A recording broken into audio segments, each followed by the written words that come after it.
insert table, bill of material, that drawing view, and I don't, this bomb standard is not what we want.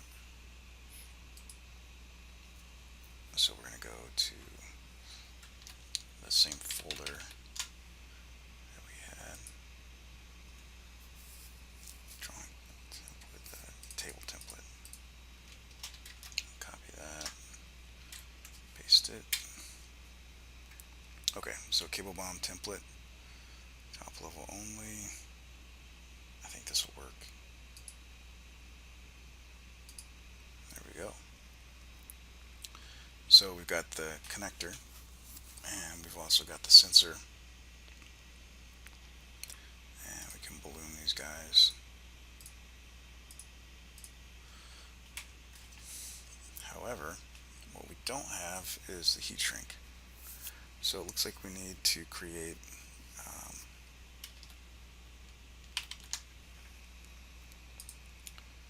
this FP301, and we'll do that here.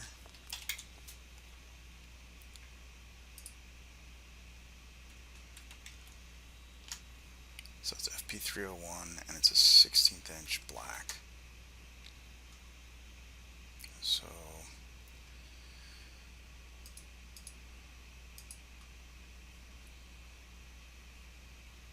black,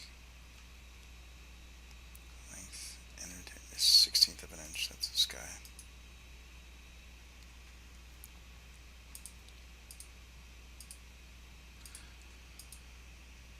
And the length doesn't really matter. They're going to have a big old spool of it somewhere. So we'll just say 100 feet. And they've got that in stock here. So manufacturer part number. There's going to be a bunch of illegal characters in that probably. Let's go back to the assembly. New part. Save as. Not. This will be a good one because it doesn't have any geometry. So I'm going to save it in this design output. I'm going to name it this. Let's see if it's not going to let us save that.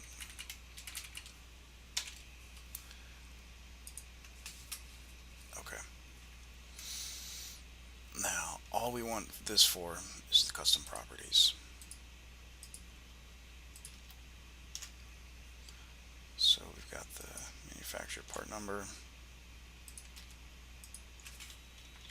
3M, digikey, description,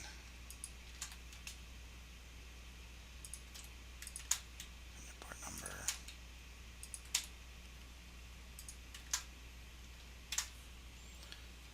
$37. Not very important. Equivalent okay. This is important. I don't care. This is not special heat shrink. So if they have 16th inch black heat shrink laying around that's not this particular part number, that's fine. So I'm going to say yes. Apply. Okay, now I'm going to save this off, and I'm going to put it into the assembly, and it doesn't matter. I just want it to show up on the bill of material.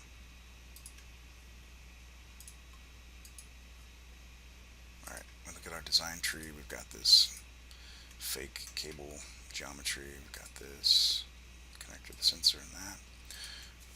We've got one more heat shrink. The 16th inch, that was for the, what do we have that listed as? So that's what we want to cover up the terminals. And we should be more clear here. I want some heat shrink added every 6 to 8 inches. But 3 wires at 24 gauge, I don't think they're going to be able to fit that in the 16th inch. So we'll just go ahead and add this 1/8 inch.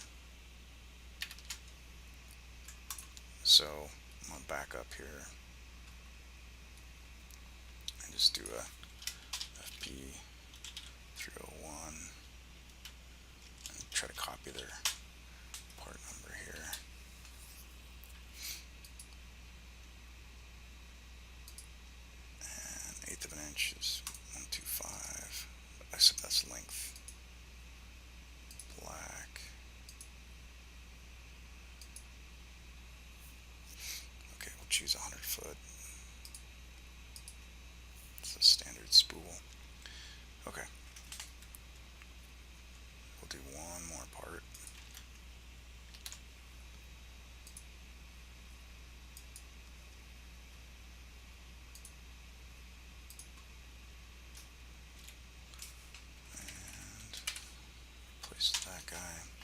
just for the file name.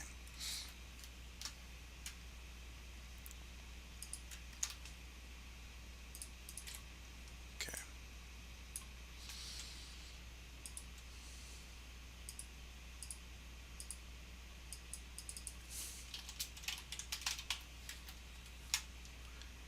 Did you keep part number?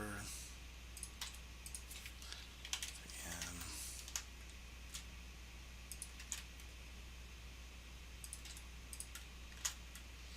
$42.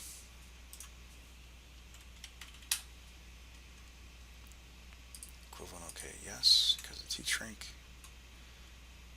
And it's just kind of a judgment call. Save it off. Control tab back to the assembly. Stick that in. There we go. Okay, so now I've got two different kinds of heat shrink and the connector and the sensor. I'm going to save the assembly. Load the drawing back up. And sometimes it doesn't appear in here, but if you save it and reload, okay, it's asking me to save the drawing now, and then this is correct. I want to save it as the part number, and it's the right folder. The description, let's go ahead and stick a description in there.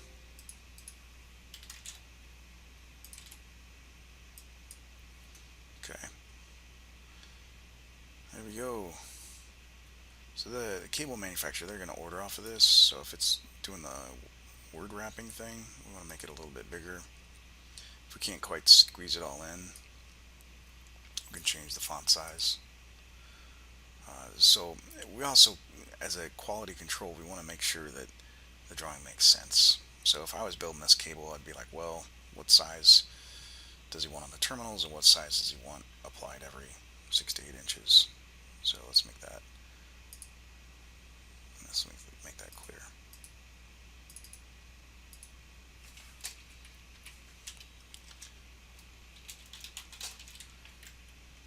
So we'll do the 1/2 inch length,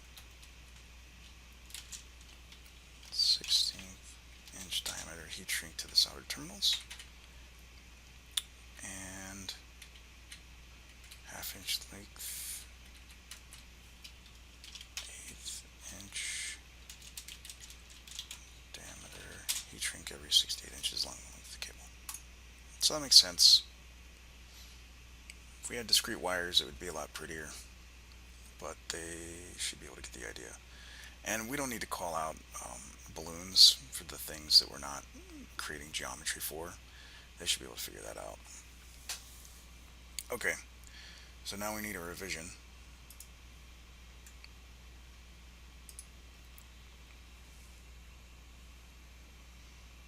And it's wanting to call out where the revision took place, but this is the initial release. So anytime it's the first revision, I just put initial release. Initial release, I spelled it right. Approved. Put my name, M.Barber. Okay, Rev A, that's fine. So we've got the title, we've got the right title block. Revision is not here yet. Saved it, and it magically appeared.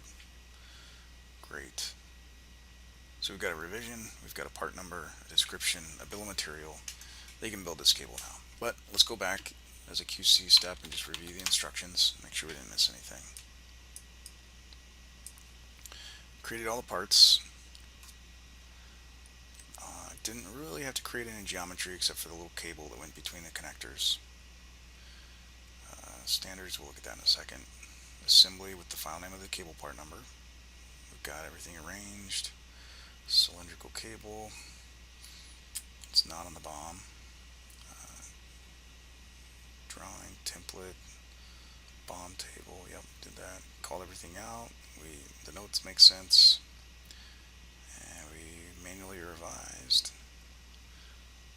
We've got this cable color code down here. Oh, here's what we missed. It was the from to on the drawing. So we go back here, all you gotta do is copy and paste. And stick that on there, and that tells them exactly what they need to know to build that cable. Just kind of center it underneath. Save that again. From to on the drawing, bomb callouts, we had the special instructions, used my name. Parts were all created with the parameters. Alright, so to print out a PDF that I would send to the cable manufacturer, since they don't have native Solidworks, Control P to print, and I use QPDF, it's free. And we'll just get a little wild and just hit print without the preview and see what we get. So QPDF pops up in this dialog. We want it to go in our design output. So we'll grab that.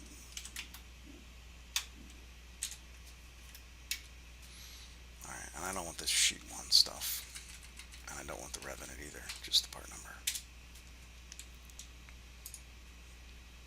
Okay, so let's look at the PDF. Perfect. It's great. I should be able to build this just fine. Okay, and then we've got all these, we've built up everything, but just to be sure, to make sure that we've sucked in all the parts, and we do this pack and go thing. It works really nice for that. File, pack and go, pops up this huge dialog. So it's going to save everything, and we're going to put it in a zip file in the design outputs. Save, and that just kind of freezes everything. And that's it. So now we've got the SolidWorks assembly drawing, the PDF of the drawing, and that's really all there is to it. About an hour's worth of work maybe. This was maybe 40 minutes. Alright, hope that helps.